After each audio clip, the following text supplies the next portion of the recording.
Get ready, start.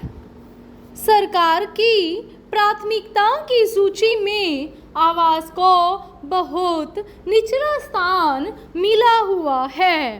पांचवी योजना के प्रति दृष्टिकोण में लोगों की मूल आवश्यकताओं को पूरी कर सकने का दावा किया गया है, लेकिन आवास और शहरी विकास की कोई राष्ट्रीय नीति नहीं बनाई गई है। जबकि दक्षिण अमेरिकी देशों ने कम खर्च के मकान बनाने के काम में बड़ी प्रगति कर ली है। किसी भी राष्ट्रीय आवास नीति का मुख्य उद्देश्य यह होना चाहिए कि ज़्यादा से ज़्यादा मकानों के निर्माण को प्रोत्साहन दिया जाए और शहरों में किराए इस स्तर पर नीचे रखे जाएं कि मकानों के किराएदार उनका बोझ झेल सकें।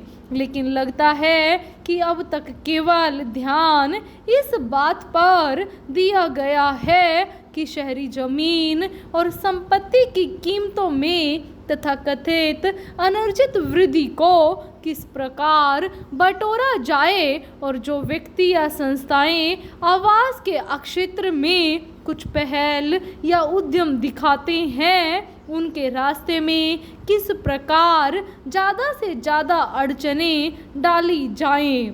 मकानों का अकाल मुख्य रूप से सरकार का बनाया हुआ है, क्योंकि शहरी संपत्ति पर सरकारी हमलों से इस क्षेत्र में पूंजी नियोजन नहीं हो पा रहा है। संयुक्त राष्ट्र के एक अध्ययन में कहा गया है कि सन 2000 ईस्वी में विश्व की जनसंख्या दुगनी होकर 7 अरब हो जाएगी और इसमें से 60% लोग शहरों में रह रहे होंगे, जबकि 1960 में 40% आबादी शहरों में थी। यानी इस शताब्दी के अंत में 10 में से 6 व्यक्ति नगरों में निवास कर रहे होंगे।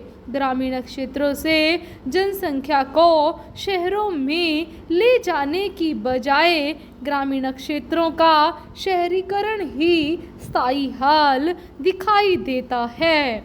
इस समय आवश्यकता गांव में आवास की व्यवस्था करने की है। साथ ही शहरी क्षेत्रों में गंदी बस्तियों की सफाई की योजनाएं सुचारू बनाने की भी ज़रूरत है। शहरों में मकानों की कमी लगातार बढ़ती जा रही है, क्योंकि मकानों का निर्माण धीमी गति से हो रहा है।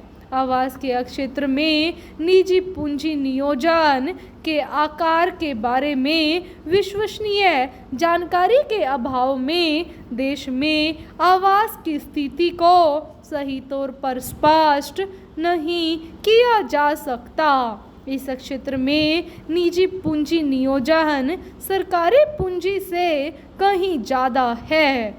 नगरों में निजी मकानों का निर्माण कार्य अवश्य ही महत्वपूर्ण भूमिका निभाता है। सरकारी संस्थाएं कुल मांग का कम हिस्सा ही पूरा कर सकती है। सरकारी नेता प्राय निजी क्षेत्र की इस बात के लिए आलोचना करते हैं कि उसका ऐश्वर्यपूर्ण और बहुमूल्य मकानों के निर्माण में खर्च हुआ है। यह सभी चाहते हैं कि इमारती सामान और धन का प्रयोग लाखों सादे मकान बनाने में किया जाना चाहिए, किंतु इस बारे में कुछ विश्वसनीय आंकड़े इकट्ठा करना जरूरी है कि निजी क्षेत्र का ऐश्वर्यपूर्ण मकानों के निर्माण में कितना धन और इमारती सामान लगा है, जिससे प्रस्तावित प्रतिबंधों से बचाकर आम जनता के लिए आवास उपलब्ध कराने में लगाया जा सकता था। लगता है कि सरकार वास्तविकता का सामना करने के लिए तैयार नहीं है। यह सर्वमान्य तथ्य है कि चाहे गरीब हो अथवा अमीर, प्रत्येक को बनाए रखने के लिए आवास, भोजन, वस्त्र की आवश्यकता होती है। इस दृष्टि से आज हमारी स्थिति मात्र गरीबी हटाने की नहीं, अपितु उससे भी अधिक, कहीं महत्वपूर्ण कंगाली कम करने की है। पूर्ण विराम।